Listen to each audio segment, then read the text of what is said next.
আল্লাহ রাব্বুল আলামিন ফেরেশতাদেরকে বললেন, ফেরেশতারা রে চিরির মধ্যে রক্ত লাগায়া দাও।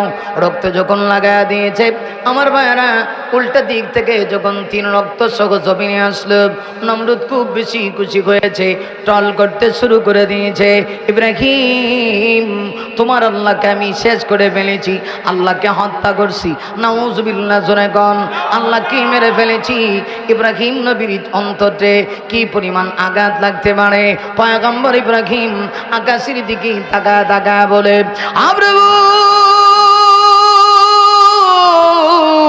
নমরুদ কত বড় নাফরমান, আল্লাহ তোমাকে নাকি হত্যা করে ফেলেছে, আল্লাহ তোমাকে নাকি শেষ করে ফেলেছে। আল্লাহ আর বরদাস্ত হয় না, আল্লাহ এই নমরুদকে কি তুমি কখন ধ্বংস করবা?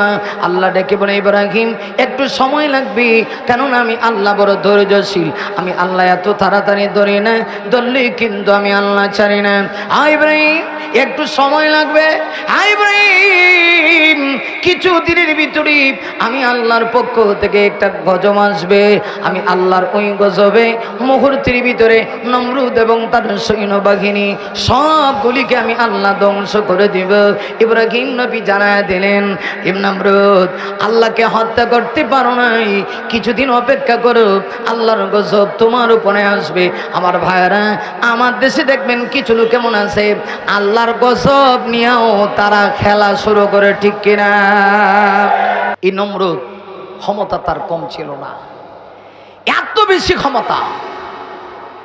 নমরুদ ইব্রাহিমের সঙ্গে লেগেছিল। ইব্রাহিম আলাইহিস সালাম ছিলেন মুসলিম জাতির পিতা, তিনি ছিলেন আল্লাহর খালিল। ইব্রাহিম আলাইহিস সালামের দুষ্টা কি ছিল? ইব্রাহিম আলাইহিস সালাম একত্ববাদের দাওয়াত দিতেন, এক আল্লাহর দাওয়াত দিতেন। আমি আপনাদের সবার কাছে জানতে চাই, আমাদের রব কয়জন? হ্যাঁ, শাহাদত আঙ্গুলি উঠায় আল্লাহকে দেখায় বলেন, কয়জন? আরো জোরে বলেন না। ইব্রাহিম আলাইহিস সালাতু ওয়াস সালামের কোনো দোষ ছিল না। ইব্রাহিম আলাইহিস সালাতু ওয়াস সালাম এক আল্লাহ দাওয়াত দিতেন। এক আল্লাহ দাওয়াত দেওয়ার কারণে আমার ভাইয়ারা, মিস্টার নমরুদ দেখে গেল ইব্রাহিমের সঙ্গে লেগে গেছে। ইব্রাহিম আলাইহিস সালামের দোষ একটাই, তিনি একত্ববাদের দাওয়াত দেন। আর নমরুদ নিজে মূর্তি পূজা করে, তার দেশের ভিতরে মূর্তি পূজা করার জন্য উৎসাহিত করে, মূর্তির কোম্পানির ডাইরেক্টর, সে হলো চেয়ারম্যান, ইব্রাহিমের সঙ্গে লাগছে। ইব্রাহিম আলাইহিস সালাতু ওয়াস সালাম এই পরিস্থিতিতেও তিনি একত্ববাদের দাওয়াত দিচ্ছেন। সর্বশেষ নমরুদ যখন ইব্রাহিমের সঙ্গে পারে না, তখন চিন্তা করলো ইব্রাহিমকে উলঙ্গ করে, বেইজ্জতি করে আগুনের ভিতরে অগ্নিকুণ্ডে নিক্ষেপ করবে। নাউজুবিল্লাহ আপনার এলাকাতে আছে? আমার মনে হয় যে নাউজুবিল্লাহটা মুমিন শিখানো আইছে না, তাহলে আরেকটু জোরে কর নাউজুবিল্লাহ। ইব্রাহিম আলাইহিস সালাতু ওয়াস সালামকে উলঙ্গ করে, বেইজ্জতি করে, ইজ্জত নষ্ট করে অগ্নিকুণ্ডে নিক্ষেপ করতে চায়। আমি আপনাদের কাছে জানতে চাই, নবীদের ইজ্জত হেফাজত করবেন কে? আমাদের অনেক আলেমদের ইজ্জত নষ্ট করতে চাইছে। আমার বাংলাদেশে ঘরের ভিতরে বউ রাখা গার্লফ্রেন্ড লইয়া রাস্তায় বেরিলে কোনো সমস্যা নাই, কথা বল না কেন? কেউ আপনারা জিগাইতো না যে কারে লইয়েছেন, জিগাইলে উল্লা তাপ্পর খাইব, কারণ ডিজিটাল বাংলাদেশ। কিন্তু এমন একটা সময় বাংলাদেশে ছিল যে ওলামায়ে কেরাম নিজের হালাল বউ লইয়া উঠে লেগেছে। হে কেন কয় বিয়া যে করছেন কাবির নামা দেখায়, কথা কন না গেলে সময়টা কত খারাপ চিন্তা করছে। যারে বাতে মারতে পারে না, এরা হাতে মারব। আমি কোন দিকে ইঙ্গিত করছি আপনারা বুঝতে পারছেন। ইব্রাহিম আলাইহিস সালাতু ওয়াস সালাম দুষ্ট তার কিচ্ছু নেই, দোষ একটাই, তিনি এক আল্লাহর দাওয়াত দেন। নমরুদ গনা ইব্রাহিম রে রাখবো না, কি করতে হইব? অগ্নিকুণ্ডে ফেলে ইব্রাহিমকে আমি শেষ করে ফেলবো, আগুনে পুড়িয়ে দিব। আমি আপনাদের কাছে জানতে চাই, আগুনের পাওয়ার কে দিয়েছে? ভাইরা আমার, আগুনের পাওয়ার এই পৃথিবীর কেউ দেয় নাই। আগুনের পাওয়ার আমার আল্লাহ দিয়েছেন। আগুনের ভিতরে যদি কেউ হাত রাখে, আগুন তার হাত জ্বালিয়ে দেয়। পানির পাওয়ার আল্লাহ দিয়েছে। মাঘ মাসে শীতের মাঝখানে কেউ যদি পানিতে হাত রাখে তার হাত ঠান্ডা করে দেয়। আমার ভাইয়েরা, নমরুদ যখন দেখলো ইব্রাহিমের সঙ্গে পারে না, ইব্রাহিম আলাইহিস সালাতু ওয়াস সালামকে আগুনের ভিতরে ফেলে দিবে, অগ্নিকুণ্ডে ফেলে দিয়ে ইব্রাহিমের ইজ্জত নষ্ট করবে, ইব্রাহিমের দেহ থেকে কাপড় খুলে অলঙ্গ করে ইব্রাহিমকে আগুনে ফেলে দিবে। আমার আল্লাহ দৃশ্য দেখতে চায়। ইব্রাহিমও তো এমন আল্লাহর খলিল ছিল, ইব্রাহিমও প্রস্তুত হয়ে গেছে আল্লাহর ভালোবাসার জন্য। ইব্রাহিম জীবন দিবে। খলিল তো তাকে বলা হয় নিজের জীবনে যা কিছু আছে আমার ভাইরা সব কিছু উৎসর্গ করে খলিল আল্লাহর ভালোবাসা প্রমাণ করবে।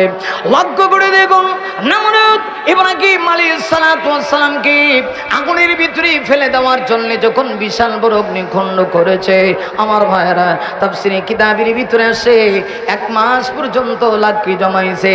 বিশাল অগ্নিকুণ্ড করে ইব্রাহিম নবীকে ওই আগুনের ভিতরে যখন ফেলে দিবে, গা থেকে যখন কাপড়গুলি খুলবে, ইব্রাহিম আলাইহিস সালাতু ওয়াস সালামকে আগুনের ভিতরে ফেলে দেওয়ার জন্য আল্লাহ রাব্বুল আলামিন সঙ্গে সঙ্গে ফেরেশতা জিবরিলকে ডেকে বলেন, জিবরিল, আমার খালি ইব্রাহিমের ইজ্জত নষ্ট হবে, আমি আল্লাহ সেটা হতে দেব না। আরে জিবরিল দৌড়ে যাও, ইব্রাহিমের গায়ে থেকে কাপড় খোলার আগে জান্নাতি কাপড় ইব্রাহিমের গায়ের ভিতরে পরায়া দাও।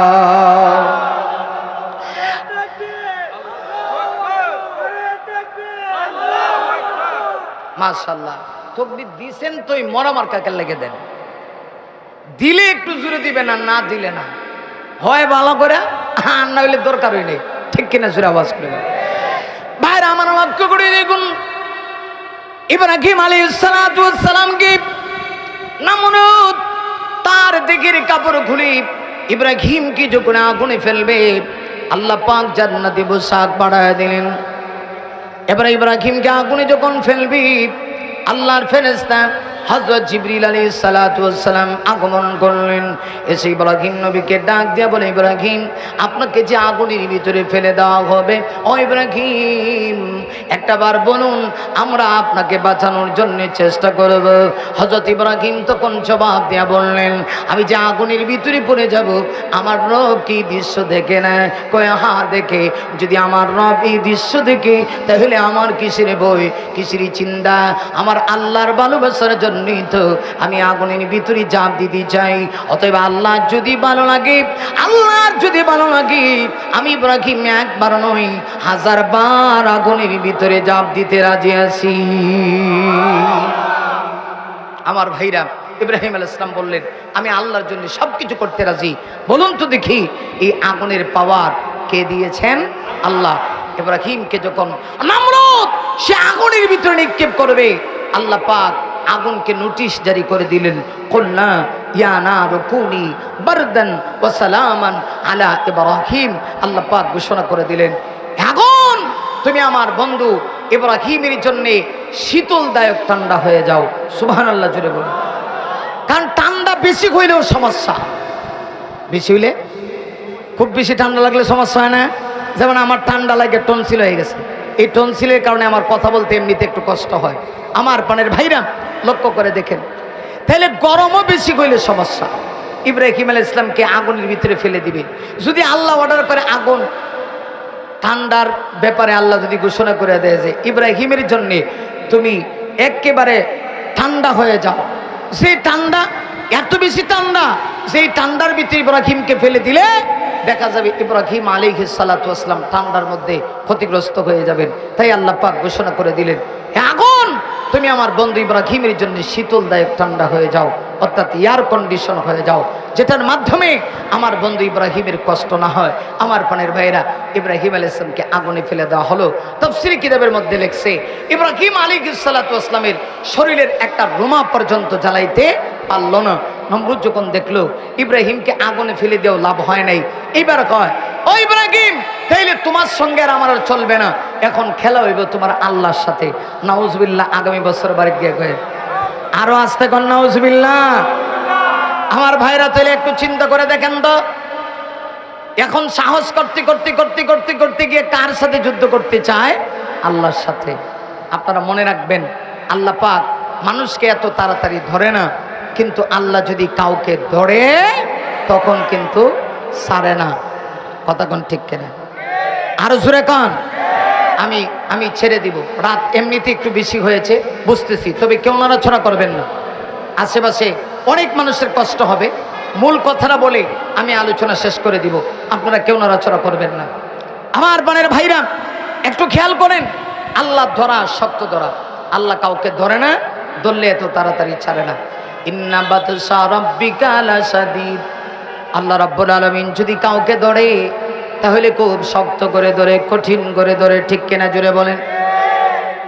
হে ভাই, মাঝখান থেকে যে আপনি উঠতে যান গা, ওয়াজের স্কেল যে 100 থেকে ডাইরেক্ট 20-এ যায়, অবসরবে ধরছে তো, ধরলে তো একটা সিস্টেম আছে, রে খাড়া করে দেখাইব যে হুজুর এইটা। কথা কোন ঠিক কিনা? তাহলে সমস্যা না, মারাত্মক সমস্যা। খুব খেয়াল করেন ভাইরা আমার, লক্ষ্য করে দেখুন, আল্লাহ রাব্বুল আলামিন কিন্তু এত তাড়াতাড়ি ধরে না। আর যদি আল্লাহ কাউকে ধরে কিন্তু এত তাড়াতাড়ি আল্লাহ ছাড়ে না। ঠিক কিনা? জোরে আওয়াজ করে বলুন। আল্লাহ ধরা শক্ত ধরা। নমরুদের পাওয়ার কত, ইব্রাহিম নবীর সঙ্গে মোকাবেলা করে পারল না। ইব্রাহিম নবীকে আগুনে ফেলে দিয়া ইব্রাহিম নবীর গা পুরবে দূরের কথা, একটা পশম পর্যন্ত পুরাইতে পারল না। সর্বশেষ নমরুদ এবার ডাক দেয়া কয়, ইব্রাহিম তাইলে আর তোমার সঙ্গে নয়, তোমার আল্লাহর সঙ্গে আমার যুদ্ধের ঘোষণা। আল্লাহর সঙ্গে যুদ্ধ করবে। ভাইরা আমার, কত বড় দুঃসাহস, কত বড় দুঃসাহস! আমি আপনাদের সবার কাছে জানতে চাই, এই পৃথিবীর সব বেঈমান যদি এক হয়ে আল্লাহর সঙ্গে যুদ্ধ করতে চায়, আওয়াজ করে বলুন তো দেখি, আল্লাহর সঙ্গে যুদ্ধ করে পারা কি সম্ভব?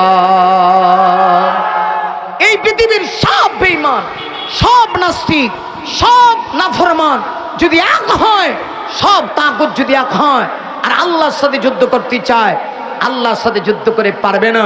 ওমা কারু ওমা কারাল্লাহ। কেউ যদি মক্করবাজি করে, মনে রাখবেন, আল্লাহু খায়রুল মাকিরিন। আল্লাহ কিন্তু ওই মক্করবাজির জবাব দিতে গিয়া আল্লাহ চূড়ান্তভাবে শায়েস্তা করে জবাব দেয়। আমার প্রাণের ভাইরা, নমরুদের সাহস কত! কিয়ামত পর্যন্ত কিছু নব্য নমরুদ থাকবে, নব্য ফেরাউন থাকবে, নব্য কারুন থাকবে, নব্য হামান থাকবে, নব্য সাদ্দাত থাকবে। ওরাও চাবে খোদার জমিনে তাদের ক্ষমতা আর পাওয়ারকে, অস্তিত্বকে টিকিয়ে রাখার জন্যে, কিন্তু ওরাও পারে নাই। ইতিহাস সাক্ষী, আগামী দিনেও যদি কেউ চায় এই ক্ষমতার চিরস্থায়ী রাখার জন্যে, ওরাও পারবে না। এটাই পৃথিবীর ইতিহাস। আল্লাহ রাব্বুল আলামিন বুঝিয়ে দেন, ক্ষমতা একমাত্র চিরস্থায়ী। আমি আল্লাহর কথা কোন ঠিক কিনা? এখন চিন্তা করে দেন, সাহস কত! আল্লাহর সাথে লেগে যেতে চায়। ডাক দিয়া কই, ইব্রাহিম তোমার সাথে তো আমি খেললা, আমি জিতছি, তুমি হারছো। আসলে কি হে জিতছে না হে হারছে? জালামি ডায়। কথা কন না কেন? ঠিক কিনা? কি মিডায়? জালামি ডায়। এখন ডাক দিয়া কয়, ইব্রাহিম তাইলে তোমার আল্লাহর সাথে আমার যুদ্ধ ঘোষণা, তোমার আল্লাহকে আমি হত্যা করব। না, আপনারা নাউজুবিল্লাহটা আমার কাছে খুব একটা ভালো লাগছে না। আরো সুরে সুরে আওয়াজ দিয়ে কোন নাউজুবিল্লাহ। আল্লাহর সাথে বুঝি যুদ্ধ করব? সাহস কত! কত বড় বেয়াদব, কেইসা বড় বেয়াদব! আল্লাহর সাথে যুদ্ধ করব। কোন জায়গায় হাত দিছে চিন্তা করছেন? আল্লাহর সাথে। নমরুদ এবার তোমার সঙ্গে যুদ্ধ করতে চায়। আল্লাহ রাব্বুল আলামিন ডেকে বলেন, ঠিক আছে ইব্রাহিম, জানায় দাও আমার সঙ্গে যুদ্ধ করবে, কোথায় করবে? একটা তারিখ হয়ে গেল নির্ধারিত, ওইটাই তারিখে, ওই টাইমে, ওই দিনে নির্ধারিত একটা মাঠে গেল। নমরুদ তার সৈন্য সামর্থ্য নিয়ে সেখানে গিয়ে উপস্থিত হয়েছে। আমার ভাইয়ারা সবাই সেখানে গিয়ে উপস্থিত হয়েছে। খোলা মাঠে আল্লাহর সঙ্গে যুদ্ধ করবে। যুদ্ধ কেমনে করবে? জমিন থেকে আকাশের দিকে একটা তীর মারবে। তীর, নাউজুবিল্লাহ, আসেনি? কি মারব? তীর। তীর, তীর চিনেন? ময়মনসিংহের লোকেরা তীর চিনেন না?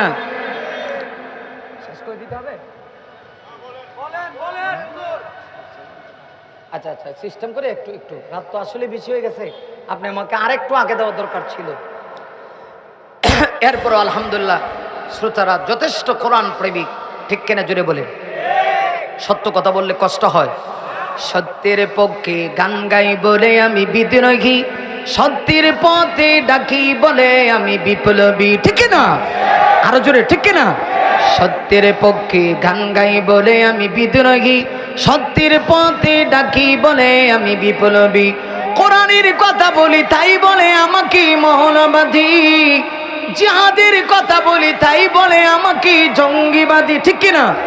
আমি বিদ্রোহী, বিপ্লবী, মৌলবাদী, কেন জঙ্গিবাদী, ঠিক কিনা? অনেকে আছে আলেম আমাদেরকে দেখতে পারে না, হক কথা বলে দেখেন, অথচ এই আলেমরাই মরলে পড়ে তাকে জানাজা দিয়ে কবরে রাখে, ঠিক কিনা? আমার ভাইরা চিন্তা করে দেখেন, আল্লাহর সাথে খেলতে চায়, কত বড় বেঈমান। আমার দেশেও কিছু লোক খালি আলেমদেরকে ডাকছে, আসো খেলা হবে, এখন তো খেলোয়াড়রা নাই, কথা কন না কা, ঠিক কিনা? এখন খেলোয়াড়রা, আরে কথাই কয় না, বুঝি না তো আপনাদের। যারা ডাকছে এরা আছে, ওই যে 80 রাকাত তাহাজ্জুদ গুজার, 80 রাকাত পড়তো, চিন্তা করে 80 রাকাত, এও যদি 4 রাকাত 8 রাকাত 10 রাকাত হইতো, একটা কথা ছিল, বেটা 80 রাকাত পড়তো। এই লোকে আলেম ওলামাদেরকে ডাকছে, আসো খেলা হবে, মানে খেলাওয়াররা গেল কোন, কার সাথে খেলবেন? নাই, ঠিক কিনা? এখান থেকে আপনার আমারও শিক্ষা আছে, এখন যারা সামনে আসবেন এরাও শিক্ষা নিয়ে। বাইরে আমার লক্ষ্য করে দেখুন, নমরুদ ইব্রাহিমের সঙ্গে মোকাবেলা করে যখন পারে না, নমরুদ তখন ডাক দেয়, ইব্রাহিম তোমার আল্লাহর সঙ্গে এবার আমি যুদ্ধ করব। নির্দিষ্ট একটা দিন তারিখে সব সহন সামর্থ্য নিয়ে একত্রিত হয়েছে। নমরুদ আকাশের দিকে একটা তীর মারছে, তীর, এই তীর যখন আকাশের দিকে মারছে, রেওয়ায় তীর ভিতরে আসছি, আল্লাহ রাব্বুল আলামিন ফেরেশতাদেরকে বললেন, ফেরেশতারা রে তীরের মধ্যে রক্ত লাগায়া দাও। রক্ত যখন লাগায়া দিয়েছে, আমার ভাইয়েরা উল্টা দিক থেকে যখন 3 রক্ত সহ জমিনে আসলো, নমরুদ খুব বেশি খুশি হয়েছে, টল করতে শুরু করে দিয়েছে, ইব্রাহিম তোমার আল্লাহকে আমি শেষ করে ফেলেছি, আল্লাহকে হত্যা করছি, নাউজুবিল্লাহ জোরে গন, আল্লাহকে মেরে ফেলেছি। ইব্রাহিম নবীর অন্তরে কি পরিমাণ আঘাত লাগতে পারে। পয়গম্বর ইব্রাহিম আকাশের দিকে তাকা তাকা বলে,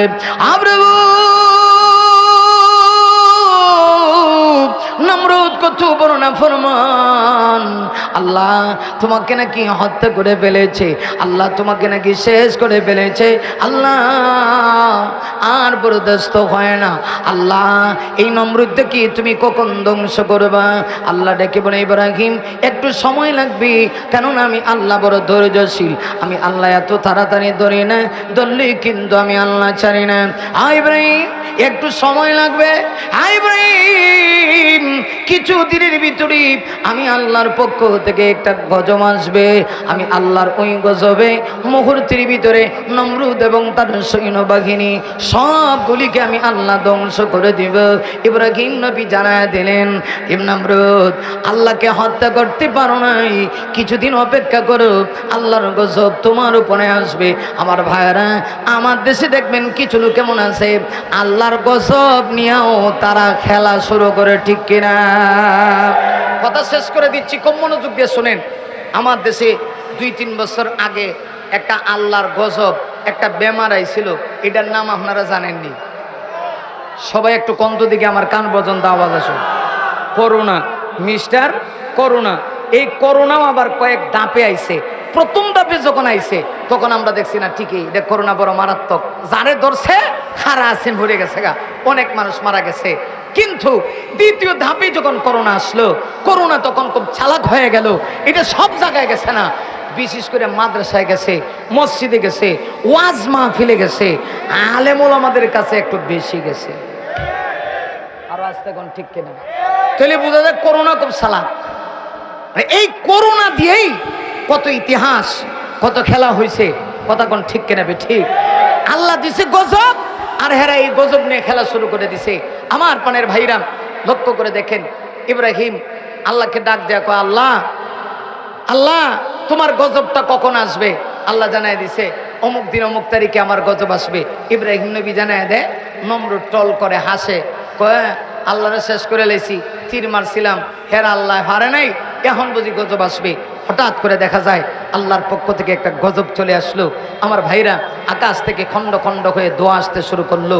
এই দোয়ার ভিতরে আল্লাহ রাব্বুল আলামিন নমরুদকে ধ্বংস করার জন্যে একটা বাহিনী আল্লাহ রাব্বুল আলামিন এই দোয়ার ভিতরে আল্লাহ পাঠায় দিলেন। এই বাহিনীর নাম হলো মশার বাহিনী। সুবহানাল্লাহ, আস্তাগফির। কি বাহিনী? মশা। আরো জোরে বলেন কি? সবাই বলেন কি? আপনারা কি বলেন? মশার পাওয়ার আছে কিনা নাই? ভাইরা আমার, মশা হতে পারে ছোট্ট, কিন্তু মশার বড় পাওয়ার। এই মশার বই একজন এমপি সাবু পর্যন্ত মশার বয়ে মশুরি টাঙ্গায়। যত বড় ব্যক্তি হন না কেন, মশার ভয় কিন্তু সবার ভিতরে আছে। আমার ভাইয়েরা, মশায় যদি আপনার গায়ে আক্রমণ করে, মশায় যদি ভালো করে কামড় দেয়, ডেঙ্গু জ্বর হতে পারে। মশা বড় মারাত্মক। এই মশার ভিতরে কিন্তু আল্লাহ একটা পাওয়ার দিয়ে দিয়েছে। আল্লাহ রাব্বুল আলামিন ওই দোয়ার ভিতরে মশার বাহিনী আল্লাহ পাঠায় দিলেন। এই বাহিনী আসলো, ওই মশার বাহিনী যখন পাঠায় দিলেন, নমরুদের সৈন্য বাহিনী সবাই দাঁড়ায় আছে আল্লাহর গজবের অপেক্ষায়। এক একটা মশা নমরুদের এক একটা সৈন্যের নাকের ভিতরে যখন ঢুকে, জ্ঞান করে ঢুকে, ঢোকা মাত্রই একজন দাঁড়ায় ছিল, যার নাকে ঢুকে মুহূর্তের ভিতরে দাঁড়ানো থেকে পড়ে যায়, আর পড়া মাত্রই নিতুর দেহটা জমিনে পড়ে যায়। নমরুদ এই দৃশ্য দেখে বুঝতে পেরেছে এই বাহিনী ছোট্ট, কিন্তু আল্লাহ গজব পাঠায় দিয়েছে, বাঁচতে পারবো না। বাঁচার জন্য নমরুদ তার সঙ্গী সামর্থ্য যারা ছিল সবাইকে রেখে উটের উপরে সোয়ারে হইয়া সামনের দিকে যাবে। আল্লাহর কি কুদরত!